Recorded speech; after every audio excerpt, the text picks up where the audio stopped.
35. My Amish husband said a wife should never have a private drawer. I hid one thing anyway. There is a small wooden drawer sitting on my kitchen table as I speak to you today. It is no longer hidden. It has not been hidden for 11 years now, ever since I carried it out of that house in a cardboard box, along with a winter coat, 2 pairs of shoes, and nothing else that truly belonged to me.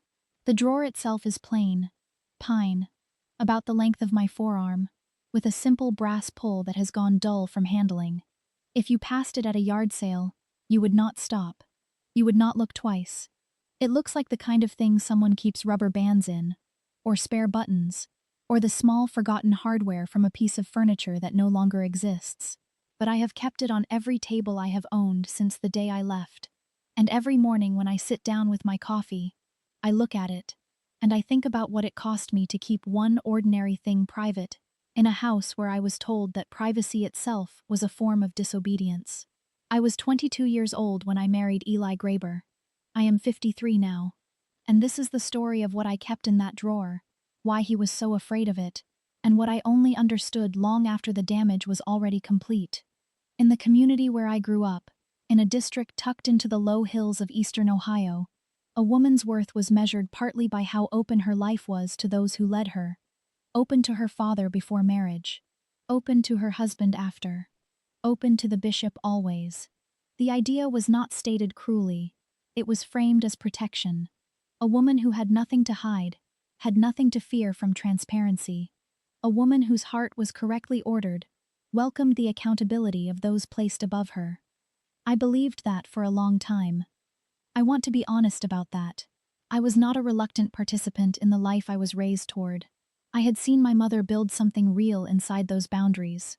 A warm kitchen, children who felt safe, a husband who was difficult but not unkind. I thought that was the shape a life was supposed to take. I thought the shape itself was the peace. I met Eli at a community gathering the spring I turned 20. He was 28, broad-shouldered, steady in the way that young women in our district were taught to value. He did not make loud jokes. He did not draw attention to himself.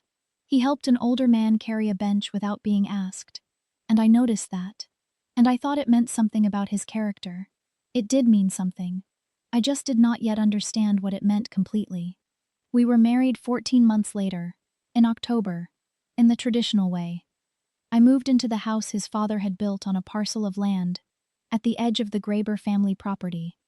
His parents' house sat less than 400 feet away, visible from our kitchen window every morning. I did not think much about that proximity in the beginning. I would learn to think about it later. The drawer came into my life 3 weeks after the wedding. It had belonged to my grandmother. She passed it to my mother, and my mother pressed it into my hands the morning I left for Eli's house, wrapping it in a piece of brown cloth as though it were fragile. It was the only piece of furniture small enough to bring with me without asking permission. I set it on the windowsill of our bedroom, and I put inside it the 2 things that mattered most to me at that time: a folded letter from my mother, written the night before the wedding, and a small oval photograph of my grandmother, taken sometime in the late 1960s, before I was born, when she was young, and standing in a field I did not recognize, squinting into sunlight with an expression that looked, to me, less like happiness, and more like someone deciding something important. Eli noticed the drawer on the 3rd day. He did not say anything at first. He picked it up, turned it over once, set it back down. I watched him from the doorway, and felt something tighten in my chest. Not fear exactly, more like the awareness that a question was being formed. He asked about it that evening after supper. His voice was even. That was something I would come to understand about Eli Graber. The more serious the thing he was saying, the quieter his voice became. "What's in there?" he asked. I told him. A letter from my mother, a photograph of my grandmother. He nodded slowly, the way a man nods when he has already decided something and is waiting for the right moment to say it. "A wife doesn't need a private drawer," he said. "Not in this house. Whatever you keep where I can see it." I almost laughed. Not from disrespect, from genuine surprise. It seemed such a small and strange thing to have an opinion about. I told him it was just a letter and a photograph. He said he understood that. He said the point was not the contents. The point was the principle. A home without hidden places was a home without hidden thoughts. and hidden thoughts were where trouble began.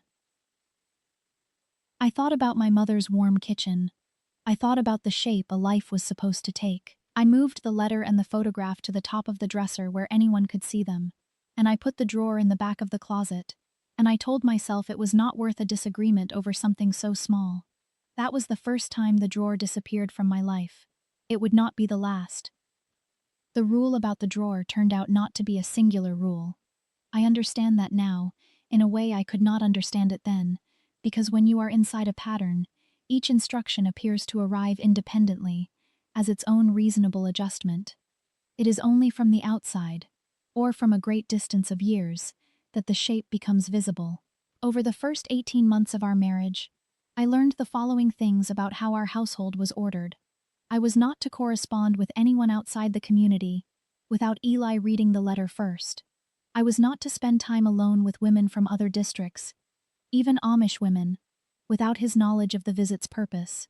The money from the small sewing work I did was to be handed to him directly, not held in any amount by me, because it was his responsibility to manage the household, and dividing that management created confusion. I was not to discuss our household arrangements with my mother or sisters, not because he was unkind to me. This was the phrase he used more than once, but because outsiders, even family, could misunderstand what they were not equipped to fully see. I complied. I want to be careful here not to make myself sound like a woman who had no will of her own, because that is not accurate, and it would not be fair to the girl I was. I complied because I believed the system. I believed that submission properly practiced led to a kind of safety, and I was not yet able to see that what I was being offered was not safety, but the illusion of safety, which is a different thing entirely, and costs much more in the end. The drawer stayed in the back of the closet for 3 years. I would see it sometimes when I was reaching for something else, and I would feel a small, complicated thing. Not quite grief, not quite anger, something quieter than either. I did not take it out. I told myself I simply had no use for it. Then my grandmother died. She had lived 40 minutes away, in a smaller district, with my mother's sister. I had seen her 6 times since my marriage, always in groups, always briefly. When she passed, she left almost nothing behind. She had never owned much, but my aunt sent a small package to my mother, who forwarded part of it to me. A few items my grandmother had specifically designated for me. Among them was a folded piece of paper and a note from my aunt, explaining that my grandmother had wanted me to have it, but had asked that it be given to me privately, and only after she was gone. I received the package on a Tuesday afternoon when Eli was working in the far field. I sat at the kitchen table and opened it before he came home, and I knew as I was doing it that I was making a choice, and I made it anyway. Inside the folded paper was a single sentence in my grandmother's handwriting. Beneath the sentence was an address, a town I did not recognize in a state I had never visited, and a name. The name was not one I knew from our family. The sentence read, "She left before you were born, and she has been waiting to be found." I sat with that paper for a long time. The kettle on the stove began to whistle, and I did not move to take it off. I read the sentence 4 more times. I turned the paper over. There was nothing on the back. I heard Eli's boots on the porch steps, and I folded the paper quickly, tucked it beneath my apron, and stood up to finish making supper. My hands were not shaking.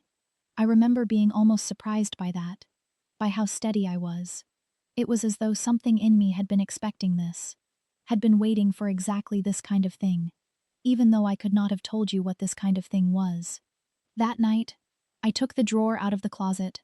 I placed it at the back of the shelf behind the winter blankets in the upstairs linen cupboard, inside a pillowcase that smelled of cedar. I put the paper inside it, and I put the drawer back in the dark. That was the second time the drawer entered my life, and this time, it did not leave. For the next 4 months, I carried the name and address inside my mind, the way you carry a stone in your shoe, not always consciously painful, but never fully ignorable. I did not write to the address. I did not tell Eli. I did not tell my mother, though there were 3 occasions when I came very close. What stopped me, every time, was the sentence itself. She left before you were born. The she in that sentence could have meant many things.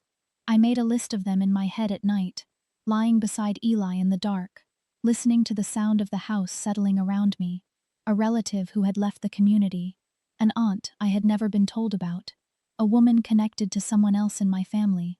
Even, I allowed myself to think only once, and then carefully not again. And someone connected to me in a way that would require me to reconsider something I had believed my entire life about where I came from. My mother had always told me I was born in the early morning hours of a February that was unusually warm. She described the birth calmly and specifically, the kind of specificity that felt like memory. I had no reason to doubt it. I had never had any reason to doubt it. But my grandmother had chosen to give me this paper privately, after her death, with the instruction that it was for me alone. And my grandmother, in all the years I had known her, was not a woman who did unnecessary things. In the 5th month after receiving the paper, I made a mistake. Or rather, I did something that felt at the time like courage, and turned out to be something more complicated. I wrote a letter to the address. I wrote it carefully, on plain paper, in handwriting I tried to make neat. I did not explain my full situation. I said only that I had been given the address by a family member who had recently passed, and that I was trying to understand a connection I had been told existed. I asked if the person receiving the letter could help me understand. I gave as a return address the postal box of a woman in our district whom I trusted, a widow named Ruth who ran a small dry goods counter, and who had, over the years of my marriage, become the closest thing to a friend that my circumstances allowed. I had helped her with her accounts during a difficult winter, and she had never once asked me why I sometimes arrived at her counter with the particular kind of silence that women in difficult households carry in their bodies, like a second skeleton. I told Ruth I was expecting a letter that was private. She did not ask why. She said she would set it aside for me. I waited 6 weeks. During those weeks, Eli's mother began visiting more frequently. Miriam Graber was a careful woman. Not cold, not openly cruel, but precise in the way she moved through our house. Precise in the questions she asked. Precise in her silences. She had a habit of opening cabinets while we talked, the way some people touch objects when they are thinking. I had always attributed this to absent-mindedness. I began, during those 6 weeks of waiting, to notice that she never opened the same cabinet twice in one visit, and that she moved through the rooms methodically, and that her eyes traveled to the high shelves in a way that was not entirely casual. I moved the drawer. I took it from the linen cupboard and put it inside the false bottom of an old canning trunk in the cellar, a space I had discovered by accident in our 2nd year there. A shallow recessed panel beneath the regular bottom of the trunk, probably original to the construction, probably meant for nothing more dramatic than keeping important papers dry. It was barely 2 inches deep. The drawer fit inside it exactly, as though it had always been meant to go there. I told myself I was being paranoid. I told myself Miriam was simply a woman who liked to feel useful in her son's household.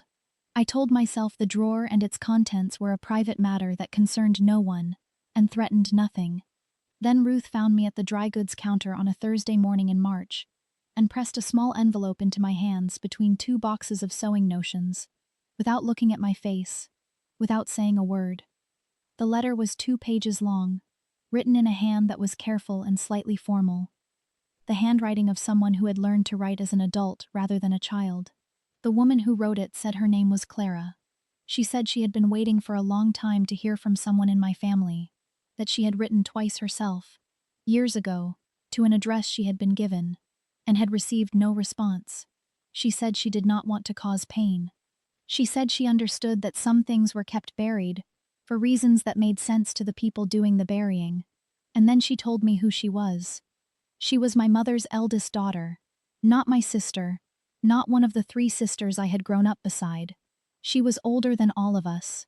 She had been born to my mother at 17, before my mother's marriage to my father, in a circumstance that the community had resolved in the particular way that communities resolved such things in those years. The baby had been given to a family outside the district, outside the faith, quietly and completely, and my mother had married my father the following spring, and the matter had been considered closed. My grandmother had known. My grandmother had been the one to carry the baby to the waiting family. and she had carried the guilt of it for 40 years. And when she was dying, she had decided that the truth was not hers to keep buried any longer.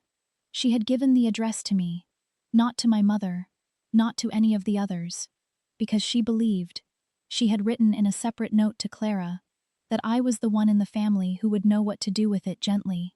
I sat in my car, the car I was not supposed to have, the car I had learned to drive 2 years earlier, with Ruth's quiet assistance and Eli's complete ignorance, and I read that letter 3 times in the parking area behind the dry goods store, while light snow fell on the windshield and dissolved. I thought about the photograph of my grandmother in the drawer, the young woman standing in the unknown field, squinting into sunlight with the expression of someone deciding something important. I understood now what she had been deciding. I understood that the photograph had been taken the year my mother was 17, that the field was near the family where Clara had been placed, and that my grandmother had stood in that field and looked at the house and turned around and walked back to the life she had chosen, and had carried the weight of that turning for the rest of her days. The drawer had held a secret without knowing it. I had carried it inside a pillowcase, inside a canning trunk, beneath a false panel, inside a marriage, and it had been waiting all that time to show me what it meant. I wrote back to Clara. I did not tell Eli. Over the following 5 months, Clara and I exchanged 7 letters through Ruth's postal box. Clara was 51 years old. She had married, had 2 children of her own, had lived an ordinary life in an ordinary town, and had carried the fact of her origins the way I had carried the drawer, quietly, in a hidden place, never fully certain what it meant about who she was. She did not want money. She did not want drama. She wanted, she wrote once, in language that has stayed with me, simply to know that she was real to someone who shared her blood. That was the word she used. Real. She wanted to be real to someone. I was not able to give her what she most wanted, which was connection to my mother. I was not ready for that. Not yet, and I knew it.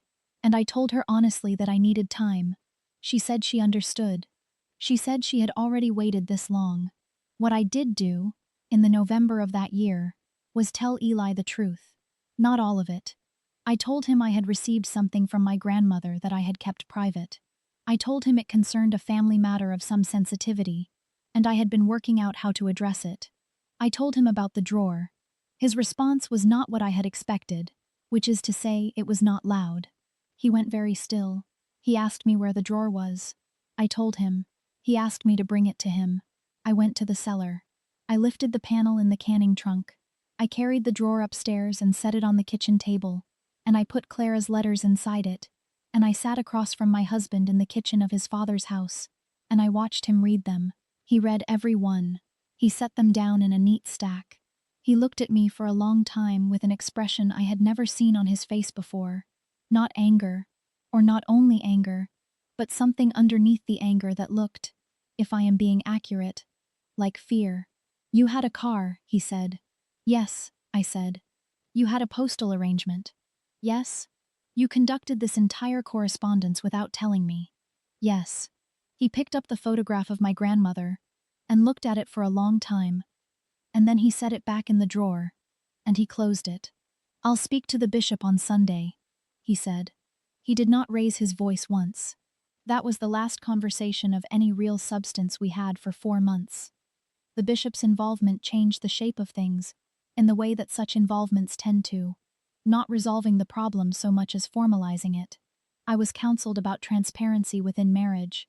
I sat through that counseling with my hands in my lap, and my face arranged in an expression of appropriate attentiveness, and I said the things that were expected of me, and I went home.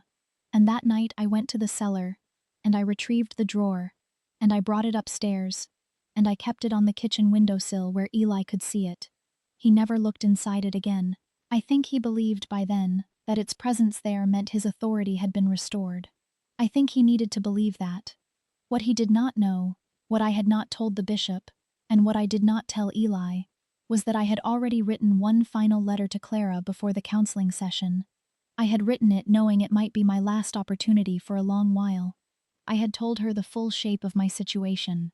I had told her that I did not know yet what I was going to do, or how long it would take, but that she was real to me, that I knew she existed, that I would not let that knowing disappear, regardless of what was required of me.